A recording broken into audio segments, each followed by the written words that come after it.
Langit dan bumi menjadi saksi bisu akan sebuah kisah penciptaan yang agung, manusia pertama yang mulia, yang diciptakan dengan kasih dan kebijaksanaan Allah Subhanahu wa Ta'ala.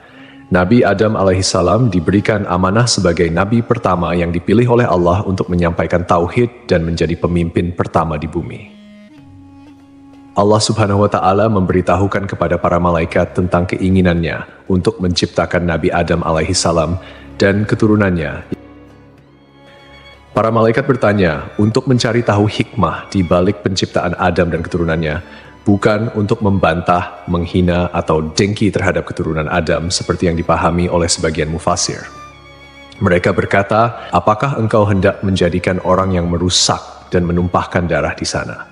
Menurut salah satu pendapat, kerusakan dan pertumpahan darah sudah pernah terjadi sebelum Nabi Adam alaihissalam diciptakan, dan hal itu dilakukan oleh para jin dan sekelompok jin lainnya.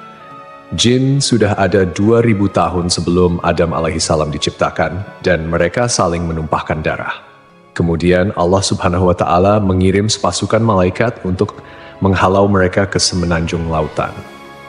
Menurut pendapat lain, para malaikat mengatakan demikian karena mereka tahu bahwa makhluk-makhluk yang diciptakan dari unsur bumi biasanya berwatak demikian. Lalu Allah Subhanahu wa Ta'ala menjawab pertanyaan para malaikat, "Aku mengetahui apa yang tidak kalian ketahui." Artinya, Allah mengetahui maslahat besar di balik penciptaan manusia yang tidak mereka ketahui. Di antaranya akan muncul para nabi, rasul, orang-orang syidikin, dan syuhada dari keturunan Nabi Adam alaihissalam. Allah Subhanahu wa Ta'ala telah menciptakan Nabi Adam alaihissalam berdasarkan bentuknya. Nabi Adam alaihissalam diciptakan dari tanah yang diambil dari berbagai hamparan bumi. Warna-warni tanah yang tersebar di seluruh bumi ini menjadi sebab keturunan Nabi Adam alaihissalam lahir dengan beragam warna kulit hingga saat ini. Variasi tersebut mencerminkan kebesaran Allah Subhanahu wa Ta'ala dalam menciptakan keanekaragaman manusia. Tingginya 60 hasta atau sekitar 27,43 meter, yang sering dibulatkan menjadi 30 meter. Hal ini selaras dengan penelitian yang dimuat dalam jurnal Madaha Yisrael Be'Anglit Variet, yang menyatakan bahwa tinggi rata-rata manusia zaman dahulu 90 kaki atau sekitar 7,43 meter, seperti yang dijelaskan dalam hadis. Allah Subhanahu wa Ta'ala telah menciptakan Nabi Adam alaihissalam berdasarkan bentuknya dengan tinggi 60 hasta. Kemudian Allah Subhanahu wa Ta'ala berfirman, "Pergilah dan berilah salam kepada para malaikat, dan dengarkanlah apa yang mereka katakan kepadamu. Itulah kehormatan bagimu dan keturunanmu." Ukuran tubuh manusia terus-terus menyusut secara bertahap hingga sekarang. Tentunya Allah Subhanahu wa Ta'ala memiliki hikmah terbaik terkait penyusutan tubuh manusia, karena rencananya selalu yang terbaik. Meski manusia saat ini tidak memiliki postur tubuh setinggi Nabi Adam alaihissalam, Rasulullah Shallallahu Alaihi Wasallam menyampaikan kabar bahwa penghuni surga nantinya akan memiliki postur tubuh yang serupa dengan nenek moyang mereka, yaitu Nabi Adam alaihissalam. Tubuh penghuni surga akan kembali ke bentuk awal penciptaan manusia. Seperti yang disabdakan Rasulullah Shallallahu Alaihi Wasallam, sesungguhnya tinggi badan para penghuni surga ketika mereka memasuki surga adalah 60 hasta, seperti pohon kurma yang tinggi. Mereka makan buah-buah pohon di surga sambil berdiri. Allah Subhanahu wa Ta'ala juga mengajarkan kepada Nabi Adam alaihissalam nama-nama semua benda yang diketahui manusia, mulai dari nama manusia, hewan, bumi, tanah, lautan, gunung, unta, keledai, hingga nama-nama benda lainnya. Allah Subhanahu wa Ta'ala juga mengajarkan nama lembaran, takdir, dan lainnya. Allah Subhanahu wa Ta'ala mengajarkan nama-nama benda dan sifat-sifatnya, mulai dari benda-benda besar hingga kecil. Allah Subhanahu wa Ta'ala berfirman dalam surah Syad, "Ingatlah ketika Rabbmu berfirman kepada para malaikat, sesungguhnya aku akan menciptakan manusia dari tanah. Maka apabila telah aku sempurnakan kejadiannya dan aku tiupkan kepadanya ruh ciptaanku, maka tunduklah kamu kepadanya dengan bersujud sebagai tanda penghormatan." Maka seluruh malaikat itu bersujud semuanya bersama-sama, kecuali iblis. Dia menyombongkan diri dan dia termasuk golongan yang kafir. Allah berfirman, "Hai iblis, apakah yang menghalangimu sujud kepada yang telah aku ciptakan dengan kedua tanganku? Apakah kamu menyombongkan diri ataukah kamu merasa termasuk orang-orang yang lebih tinggi?" Iblis berkata, "Aku lebih baik daripadanya, karena engkau ciptakan aku dari api, sedangkan dia engkau ciptakan dari tanah." Allah berfirman, "Maka keluarlah kamu dari surga, sesungguhnya kamu adalah orang yang terkutuk, dan sesungguhnya kutukanku tetap atasmu sampai hari pembalasan." Iblis berkata, "Ya Tuhanku, tangguhkanlah aku sampai pada hari mereka dibangkitkan." Allah berfirman, "Maka sesungguhnya kamu termasuk golongan yang diberi penangguhan sampai pada hari yang telah ditentukan waktunya, yaitu hari kiamat." Iblis menjawab, "Demi kemuliaanmu, pasti aku akan menyesatkan mereka semuanya, kecuali hamba-hambamu yang terpilih di antara mereka." Allah berfirman, "Maka yang benar adalah sumpahku, dan hanya kebenaran itulah yang aku katakan. Sungguh, aku akan memenuhi neraka jahanam dengan kamu dan dengan orang-orang yang mengikutimu di antara mereka semuanya." Surah Syad 71 hingga 78. Hasan al-Basri menuturkan iblis sama sekali bukan golongan malaikat. Pada mulanya, iblis berasal dari golongan jin. Namun, kala mereka berbuat onar di bumi, Allah mengutus sepasukan malaikat, membunuh dan mengusir mereka ke semenanjung-semenanjung lautan. Iblis termasuk di antara jin yang ditawan, kemudian dibawa naik ke langit, dan kemudian ia singgah di sana. Saat para malaikat diperintahkan bersujud, iblis enggan menuruti perintah itu. Ibnu Mas'ud menyatakan, iblis pada mulanya adalah pemimpin para malaikat di langit paling bawah. Ibnu Abbas menambahkan, namanya Azazil. Riwayat lain menyebutkan namanya Harits. Ada juga yang menyatakan, iblis berasal dari salah satu golongan malaikat bernama jin. Mereka bertugas menjaga surga. Ia termasuk yang paling mulia, paling banyak ilmu dan ibadah di antara mereka dan memiliki 4 sayap. Namun kemudian Allah mengubah wujudnya menjadi setan yang terkutuk. Allah memerintahkan Adam alaihissalam untuk tinggal di surga bersama istrinya. Allah berfirman, "Dan kami berfirman, wahai Adam, tinggallah engkau dan istrimu di dalam surga dan makanlah dengan nikmat berbagai makanan yang ada di sana sesukamu. Tetapi janganlah kamu dekati pohon ini, nanti kamu termasuk orang-orang yang zalim." Al-Baqarah 35. Iblis dikeluarkan dari surga dan Adam ditempatkan di surga. Adam berjalan di sana seorang diri tanpa seorang istri mendampingi agar bisa merasa senang. Adam lalu terlelap sesaat. Setelah bangun, ternyata ada seorang wanita duduk di dekat kepalanya. Ia diciptakan Allah dari tulang rusuk Adam. Adam bertanya, "Kamu siapa?" "Aku seorang wanita," jawab Hawa. "Kenapa kau diciptakan?" tanya Adam. "Agar kau merasa senang padaku," jawabnya. Para malaikat kemudian bertanya kepada Adam karena mereka tahu luasnya ilmu Adam. "Siapa namanya, wahai Adam?" Nabi Adam menjawab, "Namanya Hawa." "Kenapa disebut Hawa?" tanya para malaikat. "Karena ia diciptakan dari benda hidup," jawab Adam. Hawa diciptakan dari tulang rusuk sebelah kiri yang paling pendek saat ia tidur. Kemudian tulang tersebut diganti dengan daging. Setelah Hawa diciptakan dan hidup bersama Adam di surga, di dalam surga tersebut, Adam dan Hawa memperoleh bimbingan, tuntunan, perintah, dan larangan dari Allah, sebagaimana yang diberikan kepada umat manusia di dunia. Allah mengizinkan keduanya menikmati segala jenis makanan yang ada di surga, kecuali buah dari pohon terlarang. Para mufasir memiliki beragam pendapat terkait pohon dan buah terlarang ini. Sebagian ulama berpendapat yang dimaksud adalah pohon anggur. Orang-orang Yahudi mengatakan pohon yang dimaksud adalah gandum. Biji-bijian gandum ini lebih lembut dari keju dan lebih manis dari madu. Sebagian ulama lain mengatakan bahwa buah tersebut adalah kurma. Sementara Abu Aliyah menyatakan, siapapun yang memakan buah pohon tersebut pasti mengeluarkan hadas, dan di surga tidak patut ada hadas. Perbedaan pendapat ini intinya hampir sama. Allah sengaja tidak menyebut buah apa persisnya. Andai ada maslahat di balik penyebutan nama buah yang dimaksud, tentu sudah Allah sebutkan, sama seperti hal-hal lain yang tidak disebutkan namanya dalam Al-Quran. Lalu iblis berusaha mengeluarkan Adam alaihissalam karena iri dengan kemuliaan yang diberikan oleh Allah kepadanya. Tipu daya berupa bujukan dan rayuan dilakukan oleh iblis agar dapat mengeluarkan keduanya dari surga. Iblis membisikkan pikiran jahat dan berkata kepada Adam, "Wahai Adam, maukah aku tunjukkan kepadamu pohon keabadian dan kerajaan yang tidak akan binasa? Rabbmu hanya melarang kamu berdua mendekati pohon ini dan melarang kalian berdua memakan buah ini, tidak lain agar kalian berdua tidak menjadi malaikat atau kekal selamanya di surga." Artinya, jika kalian berdua memakan buah itu, kalian berdua menjadi malaikat atau kekal selamanya di surga. Dan setan bersumpah kepada keduanya, "Sesungguhnya aku ini benar-benar termasuk para penasehat." Setan membujuk mereka dengan tipu daya. Hawa lebih dulu memakan buah pohon tersebut, dan dialah yang menyebabkan Adam memakannya.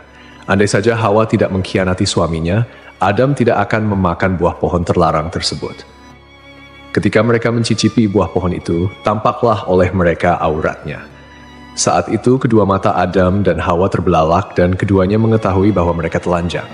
Kemudian keduanya mencari dedaunan buah tin lalu mereka gunakan sebagai untuk menutupi aurat mereka. Rasulullah bersabda, "Sungguh, Allah menciptakan Adam, lelaki berbadan jangkung, berambut lebat, seakan-akan pohon kurma menjulang tinggi. Saat memakan buah pohon, pakaiannya terlepas dan bagian pertama yang terlihat adalah auratnya. Saat melihat auratnya, Adam berlari di surga. Allah memerintahkan dua malaikat untuk mengeluarkan Adam dan Hawa dari dekatnya. Jibril kemudian melepas tiara dari kepala Adam dan Mikail melepas mahkota dari keningnya. Dahan sebuah pohon kemudian mengait hingga Adam mengira hukuman disegerakan untuknya. Adam menundukkan kepala dengan mengatakan, "Ampun, ampun." Allah berfirman, "Apa kau melarikan diri dariku?" Adam menjawab, "Bukan, tapi karena aku malu padamu, wahai penolongku." Rabb menyeru mereka, "Bukankah aku telah melarang kamu dari pohon itu dan aku telah mengatakan bahwa sesungguhnya setan adalah musuh yang nyata bagi kamu berdua?" Keduanya berkata, "Ya Rabb kami telah menzalimi diri kami sendiri." Setelah menyadari kesalahannya, Adam dan Hawa meminta pertaubatan kepada Allah. Pertaubatan Adam dan Hawa diterima oleh Allah, namun Allah tetap memberikan hukuman akibat pelanggaran yang dilakukan oleh Adam dan Hawa. Keduanya dikeluarkan dari surga dan diturunkan ke bumi. Turunlah kalian dari surga menuju bumi, dan kalian akan menjadi musuh satu sama lain. Kalian akan memiliki tempat tinggal di bumi sampai batas waktu tertentu. 24 hingga 25. Rasulullah bersabda, "Hari terbaik yang matahari terbit pada hari itu adalah hari Jumat. Pada hari itu Adam diciptakan, pada hari itu ia dimasukkan ke surga, dan pada hari itu ia dikeluarkan darinya." Para ulama memiliki pendapat yang berbeda mengenai lokasi diturunkannya Adam dan Hawa di bumi. Pendapat mayoritas menerima bahwa Adam dan Hawa diturunkan ke bumi pada dua tempat yang berbeda dan kemudian bertemu di Arafah. At-Tabari, At-Tabrani, Abu Nuaim, dan Ibnu Asakir meriwayatkan bahwa Adam alaihi salam diturunkan ke bumi di India. Pendapat ini diperoleh dari hadis yang disampaikan oleh Abdullah bin Umar dan Abdullah bin Abbas. Sementara itu, menurut pendapat ini, Hawa diturunkan di Jeddah. Riwayat lain menyatakan bahwa Adam dan Hawa diturunkan di Shofa dan Marwah, di mana Adam di Shofa sedangkan Hawa di Marwah. Al-Auza'i meriwayatkan bahwa Adam berada di surga selama 100 tahun. Riwayat lain menyebutkan 60 tahun, menangisi surga selama 70 tahun, menangisi kesalahannya selama 70 tahun, dan menangisi anaknya yang dibunuh selama 40 tahun. Jika memang benar hari di mana Adam diciptakan dan dikeluarkan dari surga, sama seperti hari Jumat dalam ukuran dunia, pendapat ini masih perlu dikaji lebih jauh. Dan jika Adam dikeluarkan dari surga pada hari yang berbeda dengan hari ia diciptakan, atau kita katakan bahwa ukuran hari tersebut adalah sama seperti 6.000 tahun untuk ukuran hari-hari dunia, seperti yang diriwayatkan dari Ibnu Abbas, Mujahid, Dahak, dan dipilih Ibnu Jarir, berarti Adam berada di surga dalam jangka waktu yang sangat lama. Ibnu Jarir menjelaskan seperti diketahui, Adam diciptakan pada saat terakhir hari Jumat, yang mana sesaatnya adalah selama 83 tahun dan 4 bulan. Karena saat Adam masih berbentuk tanah yang berwujud dan ruh belum ditiupkan, ia bertahan selama 40 tahun dalam kondisi seperti itu. Selanjutnya Adam berada di surga sebelum diturunkan dari sana selama 43 tahun. Wallahu alam. Lalu setelah sekian lama mereka pun dipertemukan kembali oleh Allah di Jabal Rahmah. Nabi Adam dan Hawa memulai kehidupan baru sebagai manusia biasa dan kembali menjalani kehidupan berdua sebagai pasangan suami istri. Mereka dikaruniai keturunan. Setiap kali melahirkan, Hawa melahirkan sepasang anak lelaki dan perempuan. Adam diperintahkan untuk menikahkan setiap anak lelaki dengan saudari kembar saudaranya, dan setiap anak perempuan dengan saudara kembar saudarinya. Tidak halal saudara perempuan menikah dengan saudara lelaki yang lahir bersamaan. Setelah itu, populasi manusia menyebar di berbagai belahan bumi. Hawa melahirkan 40 anak dalam 20 kali kehamilan. Allah menurunkan Adam dari surga ke bumi dan mengajarkan segala kerajinan padanya. Allah membekali Adam dengan buah surga. Hanya saja, buah-buahan dunia berubah, sementara buah-buahan surga tidak berubah. Allah berfirman, "Wahai Adam, sungguh aku memiliki tanah haram tepat sejajar dengan arsiku. Maka pergilah lalu bangunkan sebuah rumah untukku di sana.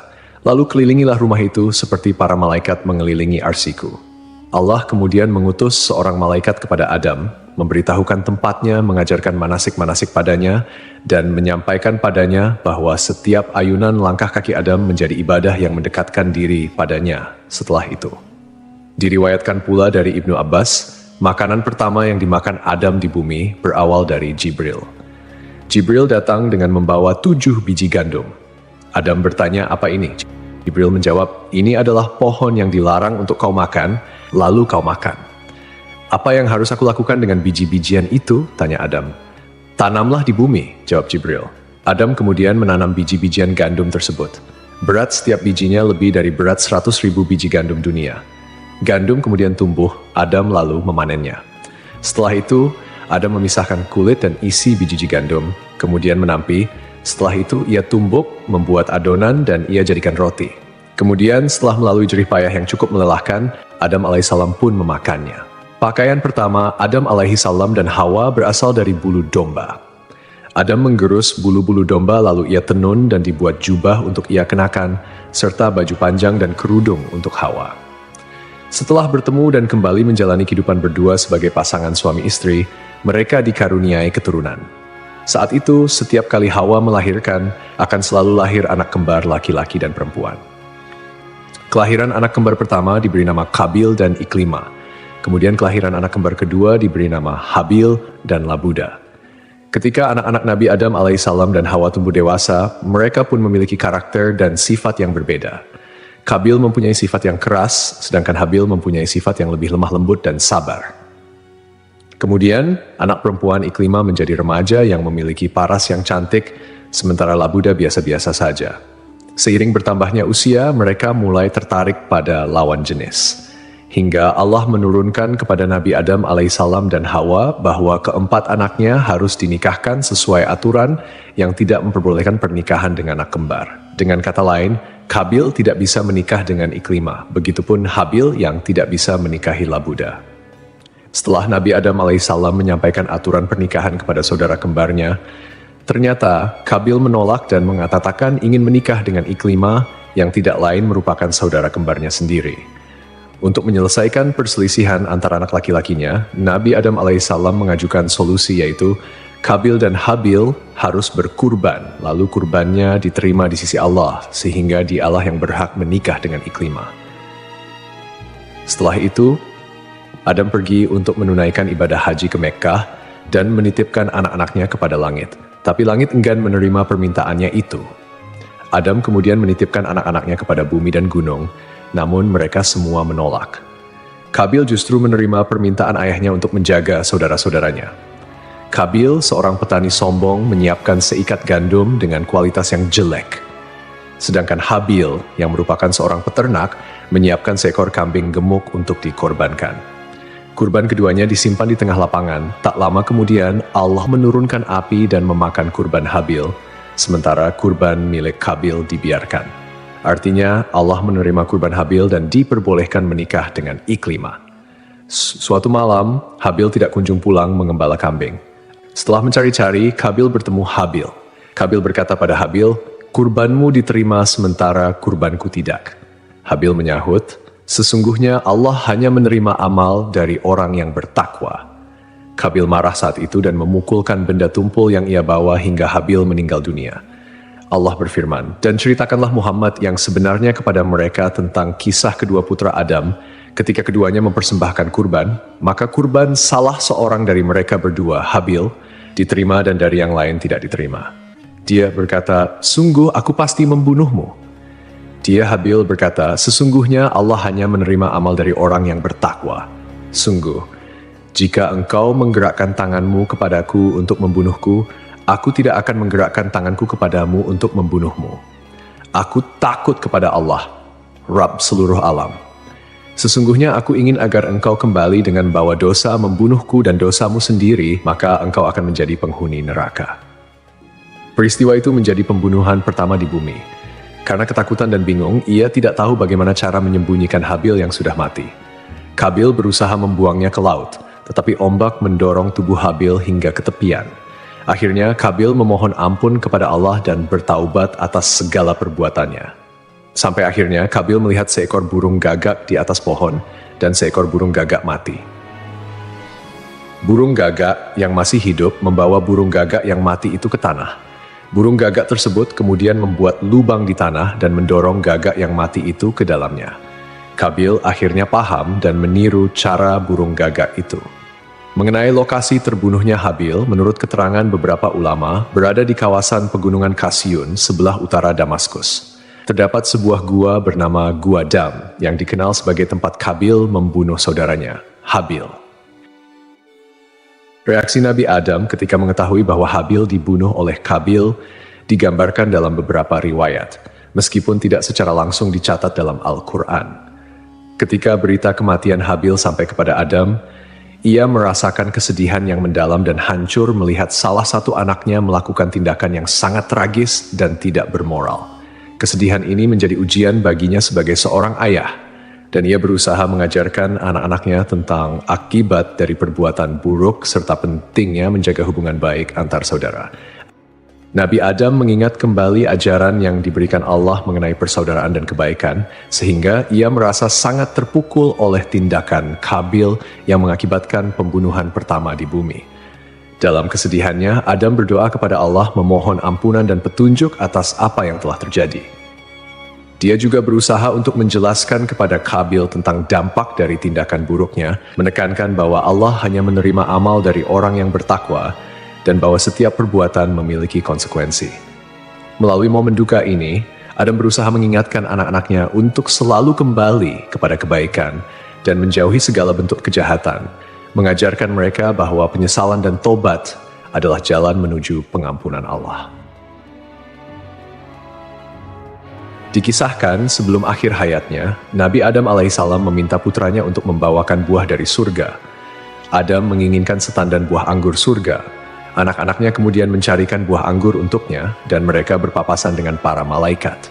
Para malaikat bertanya, "Kalian hendak kemana, anak-anak Adam?" Mereka menjawab, "Ayah kami menginginkan setandan buah anggur surga." Para malaikat berkata, "Pulanglah, kalian sudah tidak perlu lagi mencari buah itu." Lalu, para malaikat mencabut nyawa Adam, memandikan, memberi kamper, dan mengafani jenazahnya. Jibril menyalatkan jenazahnya dan para malaikat syalat di belakangnya. Setelah itu, mereka mengubur jenazah Adam. Para malaikat selanjutnya berkata, "Inilah syariat kalian dalam mengurus jenazah." Kemudian, sebelum pergi, mereka berpesan agar kematian Adam menjadi pelajaran bagi umat. Sebab dari peristiwa itu, manusia bisa mengenali prosesi dan ritual pemakaman. Adam meninggal dunia setahun setelah Hawa meninggal. Ulama berbeda pendapat terkait lokasi pemakaman Adam. Menurut riwayat yang masyhur, Adam dimakamkan di dekat sebuah gunung di India, tempat ia diturunkan dari surga. Menurut sumber lain, Adam dimakamkan di gunung Abu Qubais, Mekkah. Sumber lain menyebutkan, sebelum banjir besar terjadi, Nabi Nuh memindahkan jasad Adam dan Hawa dalam sebuah peti. Lalu ia makamkan di Baitul Maqdis, seperti yang disampaikan oleh Ibn Jarir.